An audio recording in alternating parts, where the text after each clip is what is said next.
paradójico,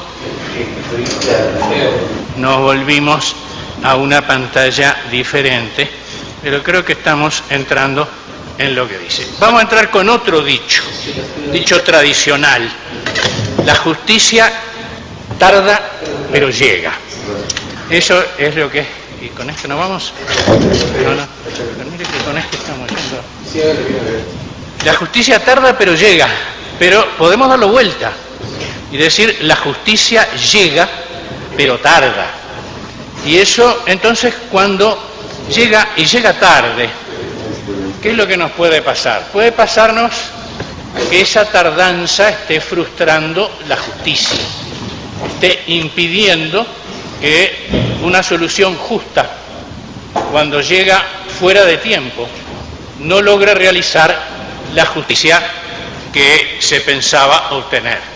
Entonces, ahí está el problema básico que tenemos que enfrentar con este tema de las medidas provisionales.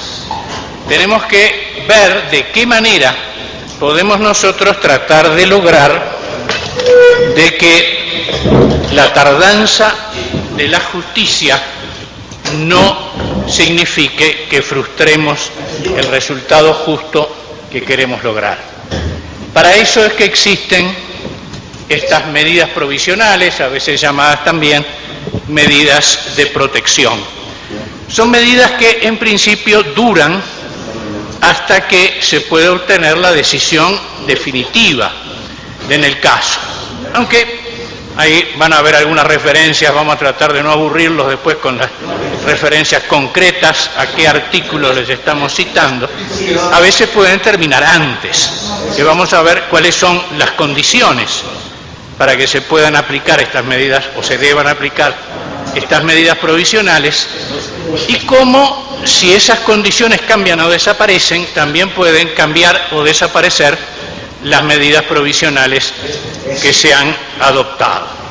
En principio serían hasta la conclusión del caso, hasta que se logre el cumplimiento integral de la sentencia, pero en la práctica de la Corte hasta ahora y en la que vendrá en el futuro, que la Corte trabaja mucho con medidas provisionales, puede ocurrir que sea en distintos momentos que esto ocurra.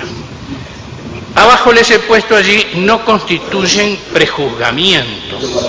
¿Qué queremos decir con esto? Quiere decir que, observen, si se toma una medida para tratar de hacer algo de justicia antes de llegar al final del caso que se sigue ante la Corte, que requiere pruebas, declaraciones de testigos, documentos, informes de peritos y una cantidad de cosas más, va a haber que estar adoptando una especie de decisión anticipada sobre algo que después podemos darnos cuenta de que no era exactamente todo lo justo que queríamos que fuera en el momento en que se tomó la medida provisional. Pero no hay más remedio que hacerlo, porque si no, dejamos que la tardanza frustre la justicia. Eso no quiere decir que los mismos jueces que han adoptado esa medida provisional no puedan intervenir después en la sentencia definitiva, que se les diga que ya han juzgado anticipadamente, que eso obviamente, como ustedes saben, es lo que quiere decir prejuzgar.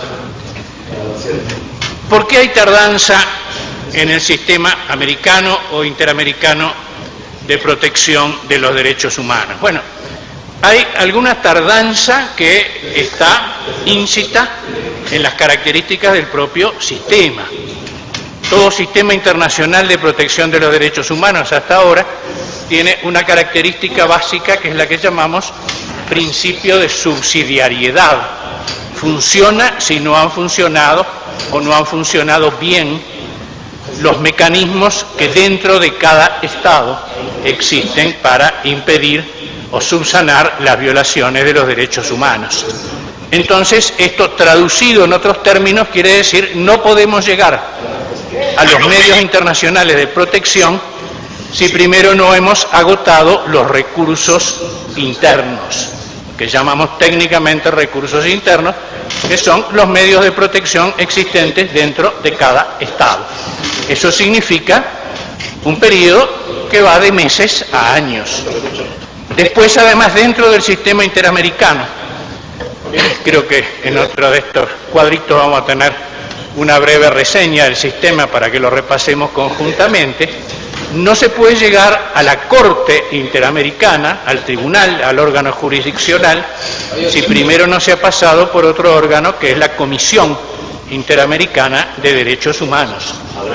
La Comisión Interamericana de Derechos Humanos, como creo que oyeron en alguna de las presentaciones del periodo anterior, del panel anterior, tiene muchísimos casos, no tantos como los 120.000 que les contaron que tiene el sistema europeo ahora, pero tiene muchos, demora años. Y después el caso llega a nuestro órgano, a la Corte Interamericana de Derechos Humanos. Y como todo juicio, demora. Para que sea justo, hay que dar oportunidad a las partes para que expongan sus razones, presenten sus pruebas, digan finalmente cómo evalúan esas pruebas en los alegatos finales, y eso lleva lo que antes podíamos decir años y ahora meses. Se ha logrado en la práctica del sistema interamericano, mediante los esfuerzos de quienes nos han precedido en la Corte, abreviar la duración de un caso medio, el promedio de un caso ante la Corte Interamericana, de los 40 meses que llevaba en los primeros tiempos a lo que ahora es un promedio de 17 meses. Progreso grande, pero de todos modos, para el que está esperando justicia, sigue siendo una justicia que quizás llegue, pero sin duda está tardando. Ahí les puse algunos ejemplos tomando en cuenta el primer caso contencioso que decidió la Corte, el caso Velázquez Rodríguez, y después vemos en el cuadrito siguiente uno de los que resolvió más recientemente, que si tomamos en cuenta ya no los trámites hechos ante órganos internos o internacionales de distinta naturaleza, sino el lapso que va desde que ocurrieron los hechos, en este caso la desaparición de Manfredo Velázquez Rodríguez, hasta la sentencia de la Corte, pasaron prácticamente 7 años, desde el 12 de septiembre de 1981 hasta el 29 de julio de 1988. En un caso más reciente, Fernández Ortega, aparentemente está más corto porque en la Corte fue más corto, pero si miramos entre los hechos iniciales y la sentencia, yo lo había elaborado el año pasado y no lo actualicé, no puse si era exactamente esta la fecha que teníamos o no, posible sentencia ponía allí, agosto 2010, estábamos también en alrededor de 8 años. Esto es lo que explica por qué en la práctica se emplean, se utilizan las medidas provisionales y se utilizan con una frecuencia cada vez mayor.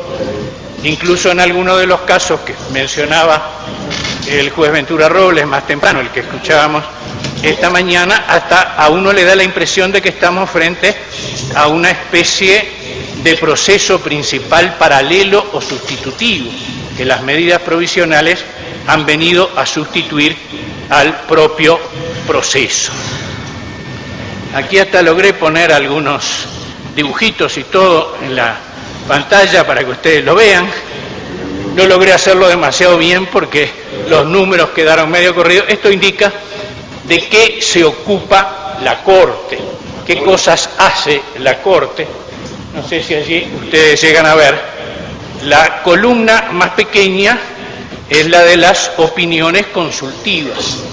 Los casos donde no hay una parte frente a otro, sino donde se consulta sobre un tema de derecho. Tenemos en la historia de la Corte 20 opiniones consultivas. Tenemos, en cambio, sentencias emitidas, 211, que corresponden a 120 casos resueltos. Esto se debe a que en los primeros tiempos la Corte solía separar las sentencias sobre temas formales, excepciones preliminares, sobre el fondo y sobre reparaciones, y recientemente ha tomado la práctica de reunir en una sola sentencia, siempre que sea posible, los temas relacionados con excepciones preliminares, fondo y reparaciones. Pero después tenemos que hay, esto son cifras del informe del año pasado y corresponden por lo tanto a los primeros 30 años de la Corte, 81 medidas provisionales. Fíjense, casi tantas como eso. Después acá no apareció leyenda porque no tuve tiempo de hacerlo, iré aprendiendo para la próxima vez que nos veamos, que espero que no sea dentro de mucho tiempo, lo habré aprendido. Duración media de los casos contenciosos refleja lo que les contábamos hace un rato. Como de 40 meses logramos llegar a los 17 meses actuales. Pero en cambio estas otras columnas que también, aquí no vale la pena demasiado que tuviéramos leyenda porque sería demasiado detallado, lo que le muestra es cómo año a año, desde 1988, primer año en que se tomaron medidas provisionales, hasta la fecha ha habido un constante aumento y en algunos años un pico muy importante de suba de presentaciones de medidas provisionales. Creo que los años en que ha habido más han superado las 45 o 46. Y este otro no se los leo porque se refiere a, bueno, te lo vuelvo a mostrar para que lo vean, a la cantidad de casos contenciosos que se han ido planteando ante la Corte. La Corte durante sus primeros años tuvo 0 casos contenciosos, después empezó a tener algunos. En los primeros años, digamos, en la primera mitad de su vida, hizo la mayor parte de las opiniones consultivas. Creo que en los primeros 15 años tuvo 14 opiniones consultivas y en los 15 años siguientes tuvo 6. Después ven el aumento de casos contenciosos. Acá tenemos una indicación simplemente para ver que esto de medidas provisionales no es una novedad que haya introducido la Corte Interamericana de Derechos Humanos en el mundo del derecho internacional, sino que es algo que existe en otros sistemas jurídicos internacionales y en particular en el sistema universal de la actual Corte Internacional de Justicia y su antecesora, la Corte Permanente de Justicia Internacional. Ese sí que viene después quiere decir sí están previstas en el Estatuto de la Corte Internacional de Justicia, aunque con una palabra curiosa que habla de indicar medidas provisionales. Ahí no sabemos si son obligatorias o no. La interpretación general ha sido que sí, y en la propia jurisprudencia de la Corte, en ese caso que allí les mencionamos, el caso Lagrand, se determinó que eran efectivamente obligatorias. También existen en otros sistemas internacionales, como el Tribunal Internacional del Derecho del Mar. En el sistema europeo de derechos humanos, que es el modelo más directo del sistema interamericano de protección, no había una previsión de medidas provisionales en el texto básico, el Convenio de Roma de 1950. Sí, en cambio, en el reglamento de la Corte, y allí, en esas palabras que después vamos a desarrollar con alguna diferencia al hablar del sistema interamericano, fueron apareciendo los distintos rasgos fundamentales. Cuando hay un riesgo inminente de daño irreparable, y se utilizan cuando existen ciertas circunstancias, situaciones muy limitadas como amenaza a la vida, tortura o situaciones análogas, amenaza de deportación o extradición. En el sistema interamericano, y ahí puse MP para que supiéramos, acá hablamos de las medidas provisionales en el sistema interamericano, en este cuadro. Los primeros proyectos de lo que después sería la Convención Americana sobre Derechos Humanos o Pacto de San José de Costa Rica no las preveían, pero en el texto definitivo sí. En el artículo 63, párrafo 2 del Pacto de San José de Costa Rica, sí están previstas, y esto se los voy a leer, no los voy a aburrir con otras lecturas, en los términos siguientes. En casos de extrema gravedad y urgencia, y cuando se haga necesario evitar daños irreparables a las personas, La Corte, en los asuntos que esté conociendo, podrá tomar las medidas provisionales que considere pertinentes. Si se tratare de asuntos que aún no estén sometidos a su conocimiento, podrá actuar a solicitud de la Comisión. Una previsión concisa y sabia, porque en pocas palabras echa las bases de lo que es este sistema tan importante de medidas provisionales que tenemos felizmente en la actualidad. Después, en los textos, digamos, secundarios o subsidiarios del sistema interamericano, que comprende los estatutos de la Comisión y de la Corte y los reglamentos de la Comisión y de la Corte, ha habido desarrollos sumamente importantes. En particular, a la Comisión se le ha habilitado a través de su reglamento a adoptar medidas a las que ese texto llama cautelares. Quizás no sea una diferencia fundamental en la terminología, sí lo es en cuanto al carácter de las medidas, porque estas no son medidas obligatorias. La Comisión puede solicitar que un Estado adopte, no puede ordenar a un Estado que adopte las medidas. Sí, en cambio, puede, según la previsión que ya está en el Pacto de San José, solicitarle a la Corte, aún antes de haberle presentado un caso, que adopte medidas provisionales, que estas van a ser obligatorias. Así es como lo caracteriza el reglamento de la Corte Interamericana de Derechos Humanos en el artículo 27 del actual reglamento. También está previsto que se puedan adoptar providencias urgentes. Estas son providencias que puede tomar el presidente de la Corte o quien lo esté reemplazando, si no está actuando el presidente, sino el vicepresidente, por ejemplo, porque si hay extrema urgencia puede tomar medidas que después llevará a conocimiento de la Corte en pleno. Aquí hemos puesto simplemente para recordar, porque sin duda ustedes lo conocen, lo que fueron las distintas etapas de la creación y el desarrollo del Sistema Interamericano de Protección de los Derechos Humanos, con alguna indicación de sus fechas. Ven que íbamos avanzando casi más o menos por decenios, aunque una vez fue un decenio largo de 11 años y otra vez se fueron un poco más o menos. 1948, Declaración Americana de los Derechos y Deberes del Hombre. Declaración sin carácter vinculante, sin órganos de aplicación.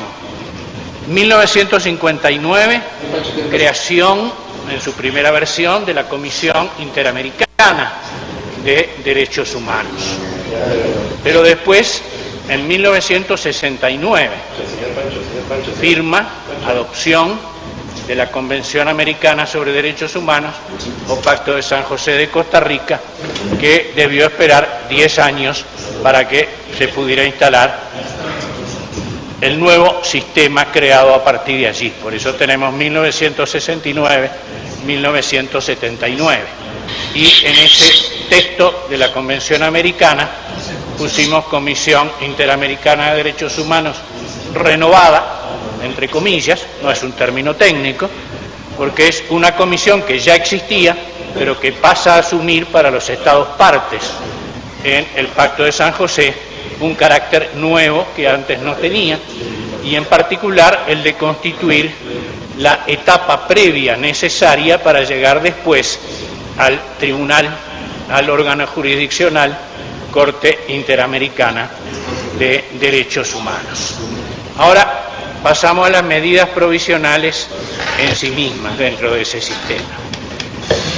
Primero ver requisitos. ¿Cuándo se pueden adoptar? ¿Cómo se pueden adoptar estas medidas provisionales? Podemos decir que hay requisitos de fondo y requisitos de forma. Los requisitos de forma significan que existe en la realidad una situación, un caso que hace necesario adoptar medidas para que aquella tardanza de la justicia que mencionábamos al principio no se convierta en una denegación de justicia. Tienen que ser casos de extrema gravedad para las medidas cautelares, dice algo parecido, aunque es la palabra extrema, y de urgencia. Y tienen que ser casos en los cuales, si no se toman estas medidas, se puedan producir daños irreparables a las personas. Luego hay requisitos de forma que hemos subdividido acá en cuanto a ver cuáles son los presupuestos, lo que tiene que existir antes de que se adopte y el de saber quién puede tomar la iniciativa para la adopción de estas medidas. Acá el presupuesto podríamos decir que con una serie de salvedades que vamos a desarrollar y que en este resumen no se ven demasiado claras, es que tiene que haber un caso. El caso tiene que estar pendiente. Bueno, en principio sí. En principio sí. En los textos de la convención y después en el reglamento, creo que ahí me olvidé de ponerle que era el reglamento de la Corte, lo del artículo 27.1 y 27.3, se parte de la base implícita de que hay un caso pendiente ante la Corte y que las medidas tienen que guardar relación con el objeto del caso. Pero esto empieza a diluirse cuando vemos que también, antes de que haya un caso pendiente ante la Corte, puede actuar a solicitud de la Comisión. Y no tenemos tiempo de analizar en detalle las distintas disposiciones. La práctica y los textos reglamentarios han ido mostrando que también, cuando a la Comisión se le plantea un caso que considera realmente de enorme urgencia, de enorme gravedad, en el que puede haber daños irreparables a las personas, actúa pidiéndole a la Corte que adopte este tipo de medidas, aún antes de haber decidido la propia Comisión si realmente se va a ocupar del fondo de ese caso. Muchas de las medidas provisionales que ha tomado la Corte Interamericana y que tiene todavía pendientes de verificación de cumplimiento y siguen en vigentes, se han adoptado antes de que la Comisión Interamericana de Derechos Humanos haya tomado la determinación previa necesaria para pasar al estudio del fondo de un caso, que es lo que se llama la determinación o decisión de admisibilidad. Antes de decidir si es o no es admisible un caso que se le ha presentado, la Comisión puede, y efectivamente así lo ha hecho en la práctica, pedir a la Corte, y la Corte en muchas oportunidades le ha dicho que sí, que adopte medidas provisionales. Iniciativa. ¿Quién puede pedir que se tomen medidas? Bueno, tenemos una previsión en el reglamento de la Corte, el primer párrafo del artículo 27, que es el que se refiere específicamente a este tema, que dice que la Corte las puede tomar de oficio. Si toma conocimiento de un caso y los hechos que han llegado a su conocimiento le indican que hay extrema gravedad, urgencia y posibilidad de daños irreparables a las personas, no tiene que esperar que se le pida. Pero también puede tomarla a petición de la Comisión o a petición de parte. ¿Qué se puede tomar como medida provisional? Como medida provisional puede tomarse todo aquello que se considere necesario para evitar que se produzcan daños irreparables a las personas en una situación que reúna esas características, las que hemos indicado: extrema gravedad y urgencia. Muchas veces se refieren a problemas relacionados con la vida de las personas, que se tomen medidas para proteger la vida de una persona, que se le den medios de protección materiales o personales. Por ejemplo, a veces significa vehículos para trasladarse de un lugar a otro, puede significar medios de comunicación como teléfonos celulares para poder hacer llamados de urgencia, medios personales, la guardia de personas que acompañen a quienes están en situación de peligro en determinadas situaciones.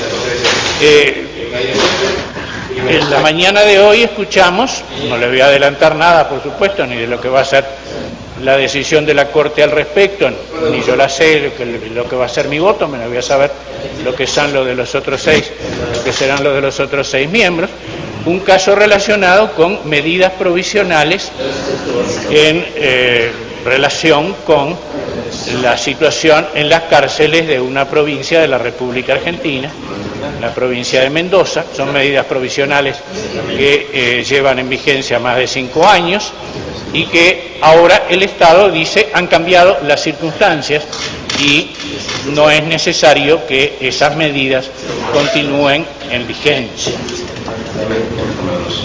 De la otra parte se dice, es cierto, como dice el Estado, que muchas cosas han cambiado desde que se hizo el primer planteamiento, se adoptaron las medidas, se pusieron en práctica y se han ido manteniendo en la práctica, pero por otro lado no las saquen, porque si sacan esas medidas, lo que puede ocurrir es que se revierta la situación al estado en que se encontraba al principio. De las exposiciones que hicieron las distintas partes en el caso, hay una cantidad de puntos de coincidencia. Se partía de una situación tremenda de hacinamiento en determinadas cárceles de esa provincia de Mendoza en la Argentina. Se partía también de una situación en la cual se producían una serie de hechos de violencia que llevaban a la muerte o a graves daños físicos para las personas, y las cosas han cambiado mucho. Se han construido o habilitado nuevos establecimientos carcelarios, se ha aumentado el personal de las cárceles, personal penitenciario, cosa que en buena medida es importante. Han mejorado las condiciones de alimentación, aunque del lado de los que representan a los que todavía están presos dicen que no han cambiado demasiado. Han mejorado las condiciones de salud y una serie de cosas más. Entonces, el debate que está planteado ahora es de un caso que está ante la Comisión, que fue admitido, sobre el cual a cierta altura parecía que se había llegado a un acuerdo amistoso entre el Estado argentino y los solicitantes y beneficiarios de las medidas, pero no se ha dado por concluido, no hay una resolución sobre el fondo y siguen pendientes estas medidas. ¿Qué balance podemos hacer sobre este tema? Bueno, podemos hacer un balance de que la institución, el mecanismo de las medidas provisionales es realmente un mecanismo sumamente importante, que cuando leemos medio apurados o con más tiempo o con mucho tiempo el Pacto de San José de Costa Rica, casi no advertimos que está allí porque está en un párrafo de uno de sus artículos, de uno de sus numerosos artículos, pero que en la práctica resulta imprescindible para resolver ese problema que les planteábamos al principio. La justicia tarda pero llega, la justicia llega pero tarda, y la tardanza puede frustrar la justicia. Muchas gracias.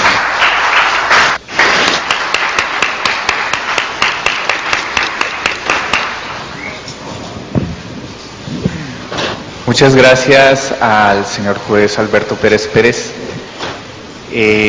Vamos a finalizar esta ronda de presentaciones de la tarde con la presentación de la jueza Radis Abreu Blondet en torno a los operadores de justicia y la jurisprudencia de la Corte Interamericana de Derechos Humanos en relación con el control de convencionalidad.